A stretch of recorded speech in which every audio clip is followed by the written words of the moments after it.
झोपड़ी में पिंटू और उसकी माँ मीना रहा करते थे। पिंटू के बाबा को गुजरे हुए कई साल हो गए थे। मीना दूसरों के घरों में बर्तन धोकर घर का खर्चा चलाया करती थी। पिंटू और मीना दोनों गरीबी की जिंदगी जी रहे थे। बेटा पिंटू, मैं चाहती हूँ कि कल से तुम स्कूल जाओ और पढ़ाई करो। लेकिन माँ, हमारे घर की परिस्थिति इतनी खराब है, आप मेरी पढ़ाई का खर्चा कैसे उठाएंगी? वो मैं देख लूंगी, बाकी तुम सिर्फ पढ़ाई पे ध्यान दो। वैसे भी सारा दिन यहाँ वहाँ मटर गश्ती ही करते रहते हो। कम से कम अगर तुम स्कूल जाओगे तो भविष्य में तो तुम्हारी जिंदगी संवर जाएगी। ठीक है माँ, लेकिन मैं भी कुछ काम ढूंढकर आपकी मदद करूँगा। हाँ ठीक है। और अगले दिन मीना अपने बेटे को पहली बार स्कूल छोड़ने गई। मीना बहुत खुश थी और अपने बेटे को स्कूल में जाते देख उसके आंसू नहीं रुके। अब मीना ने और 2 घरों में काम करना शुरू कर दिया था।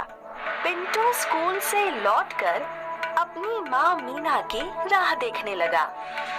माँ को अब तक तो लौट आना चाहिए था, कहाँ रह गई माँ? पिंटू काफी देर तक राह देखता रहा और फिर मीना लौट आई।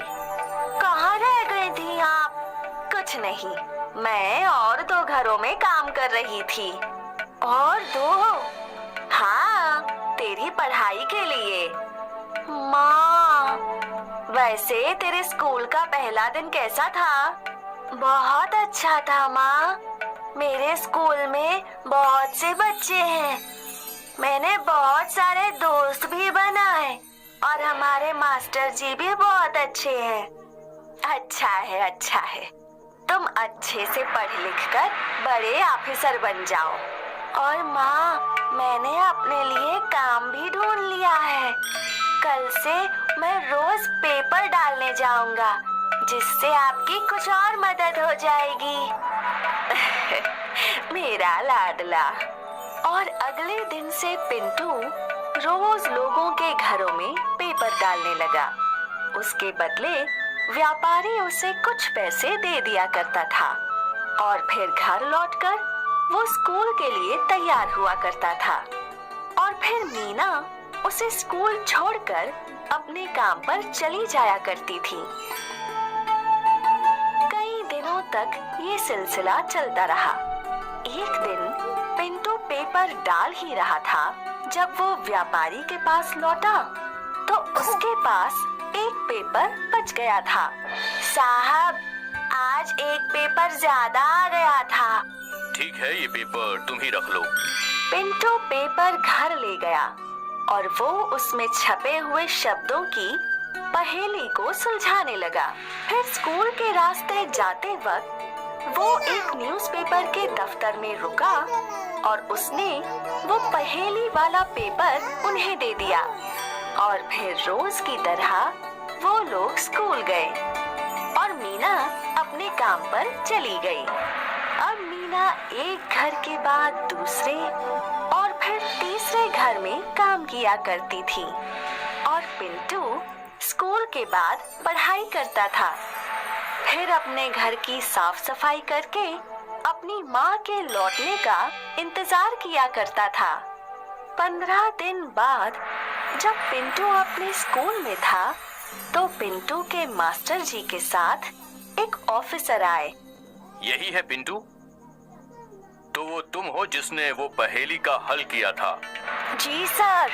तुम बहुत ही बुद्धिमान हो। उस दिन की वो पहेली सिर्फ तुम अकेले ही हल कर पाए थे और इसलिए हमारी कंपनी ने ये निर्णय लिया है कि वो तुम जैसे बुद्धिमान बच्चे की पढ़ाई का खर्च उठाएगी।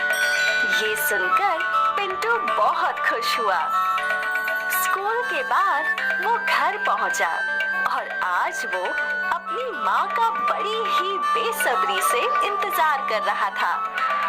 और आज जैसे ही मीना घर लौटी, पिंटू ने अपनी माँ को गले लगाया। माँ, माँ, माँ।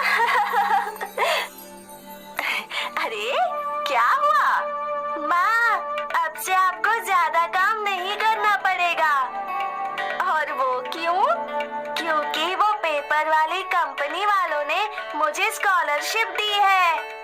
मतलब अब से मेरी पूरी पढ़ाई का खर्चा वो संभालेंगे। मीना भावुक हो गई। उसने पिंटू को गले लगाया और फूट फूट कर रोने लगी। ये कहानी हमें ये सिखाती है कि मेहनत हमेशा रंग लाती है। ये स्कॉलरशिप मीना और पिंटू की कड़ी मेहनत का ही फल था।